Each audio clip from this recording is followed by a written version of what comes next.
అందరికీ నమస్కారం. This is doctor R B Sudha. Welcome to my channel. ఇప్పుడు మనం మాట్లాడుకోబోయేది పక్ష ఫలితాలు మాట్లాడుకోబోతున్నాము. జూలై 16 నుంచి జూలై 31, 2025 పక్ష ఫలితాలు మాట్లాడుతున్నాము. అన్నిటికన్నా ముందు మనం ఎప్పుడు మాట్లాడుకునేది గోచారం. గోచార రీత్యా ఎక్కడెక్కడ ఏం ప్లానెట్స్ ఉన్నాయో ఫస్ట్ చూసుకుని దాన్ని బట్టి రాశి ఫలితాలు చెప్పడం అనేది జరుగుతుందన్నమాట. అందరికీ తెలిసిన విషయం, అందరికీ తెలుసు 9 ప్లానెట్స్ ఉంటాయి అండ్ ఆల్సో 12 రాశులు ఉంటాయి. సో రాశి వారిగా చెప్పడం అనేది జరుగుతోంది. అంటే ఏంటంటే ఇది జనరల్, కానీ ఎవరికైనా జాతక రీత్యా చెప్పాలి అంటే జాతకం పరిశీలించుకోవాలన్నమాట. ఇవన్నీ జనరల్ టాపిక్స్ మనం మాట్లాడుకునేది. సో ఫస్ట్ మనం గోచారం మాట్లాడుకుందాము. ఎప్పటికైనా ముందు నేను ఎప్పుడు చెప్పుకునేది ఏంటని శనీశ్వరుడు మాట్లాడుకుంటూ ఉంటాం. ఆయన కర్మకారకుడు, అలాగే ఆయుకారకుడు కూడా అనమాట.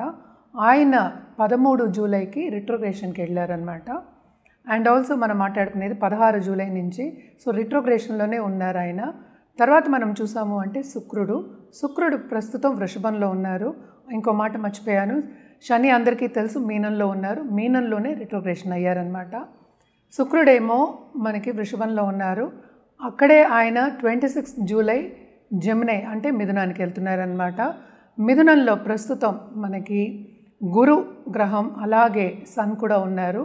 సన్ జూలై 16కి కర్కాటకానికి వెళ్తున్నారనమాట. కర్కాటకంలో ఏమో మనకి మెర్కురీ ఉన్నారంటే బుధుడేమో 18 జూలైకి రిట్రోగ్రేషన్కి వెళ్తున్నారు. అలాగే మనం చూసాము అంటే సింహంలో ఏమో మనకి కేతు అలాగే కుజుడు ఉన్నారు. కుజుడు ప్రస్తుతం 28 జూలైకి కన్యకి వెళ్తున్నారనమాట. రాహు మనం చూసాము అంటే మనకి కుంభంలో ఉన్నారు. సో ఇవి గ్రహస్థితి అన్నమాట.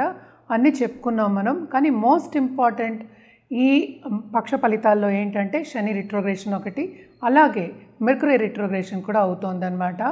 అండ్ మోస్ట్ ఇంపార్టెంట్ ఏంటంటే గురుగ్రహం సన్తో పాటు కలిసి ఉన్నారు కనుక ఆయన 16th తర్వాత అంటే ఆయనకి కంబషన్ అయిందనమాట. జూపిటర్కి కొంచెం స్తంభించిపోయి ఉన్నారు. అది జూలై 10th తర్వాత బాగుందన్నమాట. అంటే గురుగ్రహం ఉన్న చోట ఎక్స్పాన్షన్ అవుతుంది. అండ్ ఆల్సో ఏంటంటే ఆయన బ్లెస్సింగ్ పరిపూర్ణంగా ఉంటాయనేది మనకి అనాదిగా వస్తున్న ఒక నమ్మకం. అది కూడా జరుగుతుంది కూడాను. జనరల్గా మనం ఏంటంటే పరిహారాలు చేయాలి అంటే కనుక తప్పక నవగ్రహ స్తోత్రాలు చదువుకోవడం, అలాగే నవగ్రహాలకి పూజ చేయడం లేకపోతే ప్రదక్షిణ చేయడం మంచిదన్నమాట. శక్తి పూజలు చేసిన వాళ్ళకి మనం ఏమి ఎక్కువ చెప్పము. రోజు శక్తి పూజలు చేసే వాళ్ళకి దానికన్నా మించిన పూజలు లేవు, చెయ్యొచ్చు. కానీ నవగ్రహాలకి మనం ఎప్పుడు జాతకరీత్యా చెప్పేది ఏంటంటే నవగ్రహాలకి చేయమని చెప్తూ ఉంటాము. తప్పక చేయొచ్చు అనమాట. అలాగే పరిహారాల విషయానికి వస్తే కూడా ఏదైనా సరే జాతక రీత్యా పరిహారం చేసుకుంటే ఎప్పటికైనా మంచిది. ఎందుకంటే ఎవరి జాతకం వాళ్ళది. మనం మాట్లాడుకునేది రాశి వారిగా అంటే ఒకే ఒక్కటి మాట్లాడుతున్నాము. ఇంకా లగ్నం ఉంటుంది, మళ్ళీ ఏమో సుదర్శన చక్రం అని చెప్పుకుంటాము, అలాగే వింశోత్తరి దశాసిస్టం అని చెప్పుకుంటాము. అంటే మన పీరియడు దాన్ని బట్టి మనం గోచారం కూడా చూసుకుని ఫలితం అనేది చెప్పడం జరుగుతుందన్నమాట. తప్పక ఎవరికైనా కావాలంటే మమ్మల్ని సంప్రదించవచ్చు. జనరల్ పరిహారాలు అయితే నవగ్రహ స్తోత్రాలు మనం ఇప్పుడు మాట్లాడుకున్నాం. ఇప్పుడు మనం మాట్లాడుకోబోయేది మీనరాశి వాళ్ళకి. టు అ సర్టన్ ఎక్స్టెంట్ మీనరాశి వాళ్ళకి బాగానే ఉంటుంది. అయితే చాలామంది ఏంటంటే ఉద్యోగం పోయి బాధపడే వాళ్ళందరికీ కొంతవరకు ఊరట అనేది కల్పిస్తుంది ఈ 15 రోజుల్లో. అంటే ఏంటి, ఇంటర్వ్యూస్ వచ్చే ఛాన్సెస్, మంచి సూచనలు, పాజిటివ్ సూచనలు కనిపిస్తున్నాయి. ఎందుకంటే ఈ రాశికి అధిపతి జూపిటర్ అందరికీ తెలుసు. జూపిటర్ అంటే గురుగ్రహం. గురు కంబషన్ నుంచి బయటకు వచ్చారు కనుక అండ్ 4th హౌస్లో ఉన్నారు కనుక బాగానే ఉంటుంది. 4th లార్డ్ ఏమో 5thలో ఉన్నారంటే మెర్కురీ మనం చూసినట్టు ఆయన 7th లార్డ్ కూడా అయ్యారు కనుక టు అ సర్టన్ ఎక్స్టెంట్ మంచి సూచనలు కనిపిస్తున్నాయి. మంచి వాళ్ళు వచ్చి అంటే సపోర్ట్ చేయడం అనేది మనకి కనిపిస్తోంది కనుక తప్పక వీళ్ళకి కూడా మిశ్రమ ఫలితాలని మనం చెప్పుకోవాలి. ఎందుకంటే ఏలినాటి శని ప్రభావం అనేది చాలా ఎక్కువ ఉంటుంది. అండ్ మనం మాట్లాడుకునేది ఏంటంటే పక్ష ఫలితాలే మాట్లాడుకుంటున్నాం. అంటే 15 రోజులకే శని రిట్రోగ్రేషన్ కూడా అవుతున్నారు. అంటే 11th and 12th లార్డ్ కూడానే ఉండి రిట్రోగ్రేషన్ అవుతున్నారు కనుక టు అ సర్టన్ ఎక్స్టెంట్ అటు ప్లస్ పాయింట్ అంటే కెరియర్ పాత్లో ప్లస్ పాయింట్స్ మనకు కనిపిస్తున్నాయి.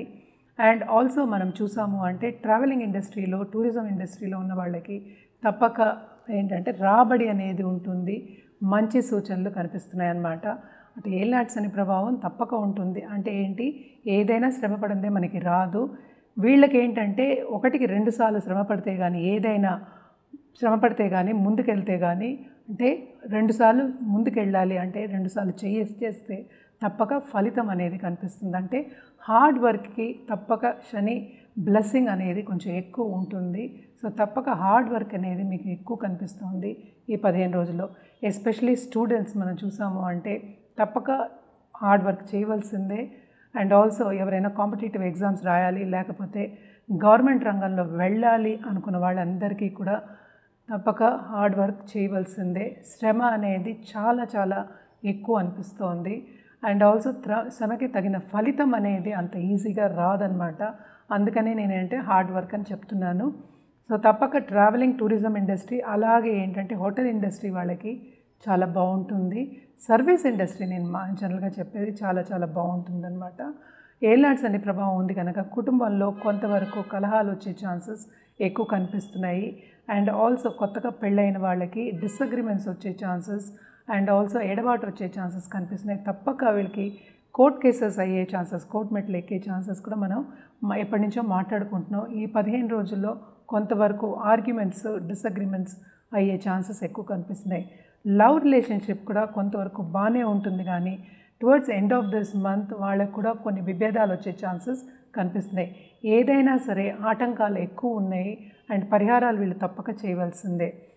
మనం స్టూడెంట్స్ గురించి చూసాము అంటే కనుక తప్పక వీళ్ళు 1కి 2 సార్లు ఇందాక చెప్పినట్టు చేయాలి. అలాగే దూరపు దేశంలో ఉండి సెటిల్ అయిన వాళ్ళకి తప్పక మంచి సూచనలు, మంచి ఆపర్చునిటీస్ ఎస్పెషలీ స్టూడెంట్స్ వచ్చే ఛాన్సెస్ ఉన్నాయి. నిరుద్యోగులు కూడా ఉద్యోగ అవకాశం అనేది మనకి కనిపిస్తుంది. అంటే ఇంటర్వ్యూస్ వచ్చే ఛాన్సెస్ మనకి కనిపిస్తున్నాయి. అండ్ ఆల్సో వీళ్ళు కూడా తప్పక ధార్మికంగా గ్రో అయ్యే ఛాన్సెస్ ఎక్కువ కనిపిస్తున్నాయి. అంటే ఏంటి, ధర్మక్షేత్రాలు సందర్శించుకునే ఒక ఛాన్స్ కూడా వీళ్ళకి వస్తుంది. అండ్ ఆల్సో పుణ్య నది స్నానాలు అని చెప్తూ ఉంటాం, పుణ్యక్షేత్రాలు చెప్తాం. అలాగే టెంపుల్స్ అనుకోండి, గుళ్ళు గోపురాలు తిరిగే ఛాన్సెస్, షార్ట్ టర్మ్ ట్రావెల్ అనేది వీళ్ళకి ఎక్కువ కనిపిస్తుంది అన్నమాట. అండ్ ఆల్సో కొత్తగా పెళ్ళైన వాళ్ళకి ఇందాక నేను చెప్పినట్టు తప్పక పరిహారాలు చేయాలి.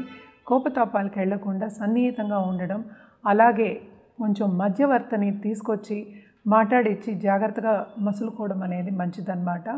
పరిహారాల విషయానికి వస్తే కనుక తప్పక దానం అనేది చేయాలి. అంటే ఎవరికి దానం, నవగ్రహ దానం చేయడం అనేది మంచిది. ఎందుకంటే 12వ ఇంట్లో మనకి రాహు చూస్తున్నాము, రాహుకేతు కూడా ప్రాబ్లం ఉంది. అక్కడ శని ఏమో మనకి స్ట్రాంగ్గా కూర్చుని ఉన్నారు, అంటే మనకి మీనరాశిలోనే. సో తప్పక నవగ్రహ స్తోత్రాలు కానీ నవగ్రహ జపాలు కానీ చేయడం అనేది చాలా మంచిది. అదొకటి కాకుండా గురువుకి నిత్యం పూజ చేయడం ఇంట్లో మంచిదన్నమాట. శక్తి పూజలు చేసిన వాళ్ళందరికీ మనం ఏం చెప్పను, ఇందాక చెప్పినట్టు శక్తి అంటే అల్టిమేట్ పవర్ అని మనం ఎప్పుడూ అనుకుంటూ ఉంటాము. సో శక్తి పూజలు కంటిన్యూ చేయండి. అదొకటి కాకుండా హనుమాన్ చాలీసా కంటిన్యూస్గా చదువుకోవడం, నిత్యం చదువుకోవడం మంచిది. అది లేని పక్షాన్ని సుందరాకాండ పారాయణం కూడా చేసుకోవచ్చు. మనం మాట్లాడుకునేది ఏంటంటే షార్ట్ టర్మ్గా మాట్లాడుకుంటున్నాము. ఏదైనా మళ్ళా జాతక రీత్యా పరిహారాలు అనేవి మారుతూ ఉంటాయి. ఎందుకంటే మిగతా గ్రహాలు కూడా మనం మాట్లాడుకోవాలి, అలాగే టైం పీరియడ్ కూడా మాట్లాడుకుంటాం కనుక తప్పక మనం సంప్రదిస్తే కనుక అన్ని వివరాలు చెప్పడం అనేది జరుగుతుంది. ఇప్పుడు మనం మాట్లాడుకున్నది పక్ష ఫలితాలే, అంటే 15 రోజులకే, మనం 15 రోజులు కాకపోతే 16 రోజులకే మాట్లాడుకున్నాము. సో ఎప్పటికైనా సరే జాతక రీత్యా అనేది మనం పరిహారం ఇవ్వడం అనేది కరెక్ట్గా ఉంటుంది. జాతక రీత్యా పరిహారం అంటే ఏమేమి ఇస్తాం, ఒక జపం చేయమంటాం, లేకపోతే ఏంటంటే రెమెడియల్ మెషర్స్ అంటే ఏంటంటే ఏ గుడికి వెళ్ళాలో చెప్తాము, పూజలు చేయమంటాము, అలాగే ఏంటంటే దానం ఇవ్వమంటాము, అలాగే ఏంటంటే మనం జాతిరత్నాలు కూడా ఇవ్వడం జరుగుతుందన్నమాట. సో ఇవన్నీ ఏంటంటే జాతక రీత్యానే ఇవ్వడం జరుగుతుంది. ఇదొకటి కాకుండాను ఎప్పటికైనా సరే ఇప్పుడు పీరియడ్ అంటే ఏంటి, మన టైం ఎలా ఉందో చూసుకుని చెప్పడం అనేది జరుగుతుంది అన్నమాట. రెమెడియల్ మెషర్స్ నేను చెప్పేది అంటే ఏంటి, మీకు జాతక రీత్యా జాతిరత్నం వేసుకోవాలి అంటేనే మనం చెప్పడం జరుగుతుంది. అదొకటి కాకుండాను మన దగ్గర ఏంటంటే జెమాలజిస్ట్ ఉన్నారు, వాళ్ళే ఎప్పటికైనా సరే మంచి జాతిరత్నం ఇవ్వడం అనేది జరుగుతుంది. అది కూడా ఏంటంటే ఎంత వేసుకోవాలి, ఎలా వేసుకోవాలి, ఏ వేలుకు వేసుకోవాలి, ఏ రోజు వేసుకోవాలి, ఏ టైంలో వేసుకోవాలి, అదొకటి కాకుండా మీకు ఏంటంటే నక్షత్రం పడుతుందా లేదా, అంటే మనకి గ్రహస్థితి ఎలా ఉందో చూసి ఆ రోజు వేసుకోమని చెప్పడం కూడా జరుగుతుంది.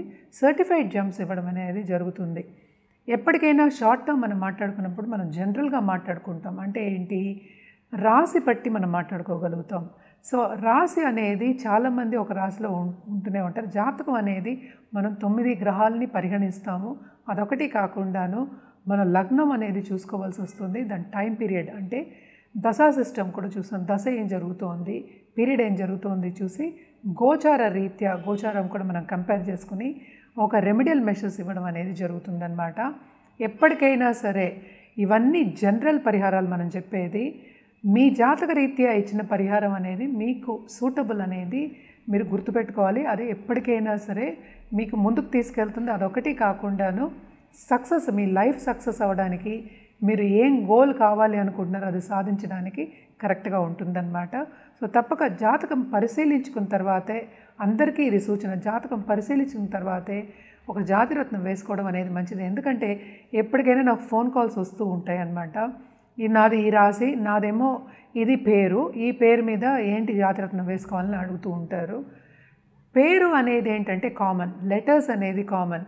మీరు పుట్టినప్పుడు నక్షత్ర రీత్యా చెప్పడం అనేది వేరు, మీ పేరు బట్టి చెప్పడం అంటే పేరు మారుతూనే ఉంటుంది. చిన్నప్పుడు మీ తల్లిదండ్రులు మీకు ఏమి జాతకం చూసుకోకుండా, నక్షత్రం చూసుకోకుండా పేరు పెట్టి ఉండొచ్చు. సో ఆ రీత్యా మనమేమో జాతిరత్నం వేసుకోవాలి అంటే ఎప్పటికైనా రైట్ అవ్వచ్చు, అది రాంగ్ కూడా అవ్వచ్చు అనమాట. సో తప్పక ఏంటంటే జాతకం అంటే డేటు, టైము, ప్లేసు ఇవి 3 ఉంటే జాతకం వేసి చెప్పిందే మనకి ఎప్పుడు కరెక్ట్గా ఉంటుందన్నమాట. సో ఇవన్నీ ఉన్నప్పుడు మమ్మల్ని తప్పక సంప్రదించవచ్చు.